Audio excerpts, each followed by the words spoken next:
My name is Chloe Cole, and I am a detransitioner. Another way to put that would be, I used to believe that I was born in the wrong body, and the adults in my life whom I trusted affirmed my belief, and this caused me lifelong, irreversible harm.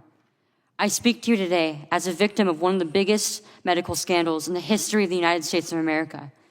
I speak to you in the hope that you will have the courage to bring the scandal to an end and ensure that other vulnerable teenagers, children, and young adults don't go through what I went through. At the age of 12, I began to experience what my medical team would later diagnose as gender dysphoria. I was well into an early puberty, and I was very uncomfortable with the changes that were happening to my body. I was intimidated by male attention, and when I told my parents that I felt like a boy, in retrospect, all I meant was that I hated puberty, that I wanted this newfound sexual attention to go away, that I looked up to my brothers a little bit more than I did to my sisters. I came out as transgender in a letter I sent on the dining room table. My parents were immediately concerned. They felt like they needed to get outside help from medical professionals, but this proved to be a mistake. It immediately set our entire family down a path of ideologically motivated deceit and coercion. The gender specialist I was taken to see told my parents that I needed to be put on puberty-blocking drugs right away. They asked my parents a simple question: would you rather have a dead daughter or a living transgender son? The choice was enough for my parents to let their guard down, and in retrospect, I can't blame them. This was the moment that we all became victims of so-called gender-affirming care. I was fast-tracked onto puberty blockers and then testosterone. The resulting menopausal-like hot flashes made focusing on school impossible.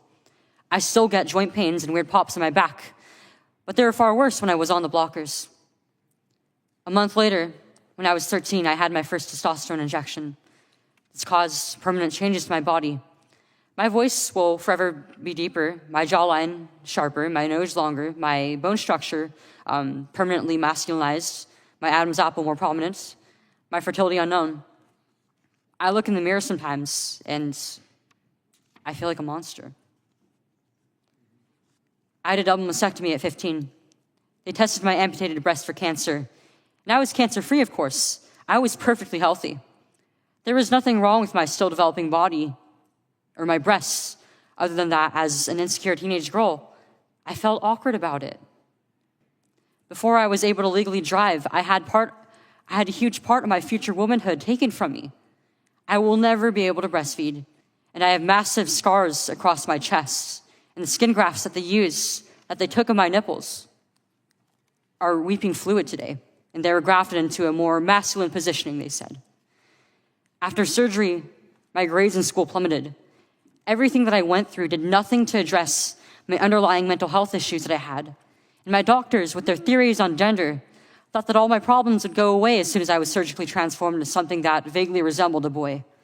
Their theories were wrong. The drugs and surgeries changed my body, but they did not and could not change the basic reality that I am and forever will be a female. I wasn't suicidal. I was a happy child who struggled because she was different. However, at 16, after my surgery, I did become suicidal. I'm doing better now. My doctors had almost created the very nightmare they said they were trying to avoid. So what message do I want to bring to American teenagers and their families? I didn't need to be lied to. I needed compassion. I needed to be loved. I needed to be given therapy to help me work through my issues, not affirm to my delusion that by transforming into a boy, it would solve all my problems. We need to stop telling 12-year-olds that they were born wrong, that they are right to reject their own bodies and feel uncomfortable with their own skin. We need to stop telling children that puberty is an option, that they can choose what kind of puberty they will go through, just so they can choose what clothes to wear or what music to listen to. Puberty is a rite of passage to adulthood, not a disease to be mitigated. Today, I should be at home with my family celebrating my 19th birthday, and instead I'm making a desperate plea to my elected representatives.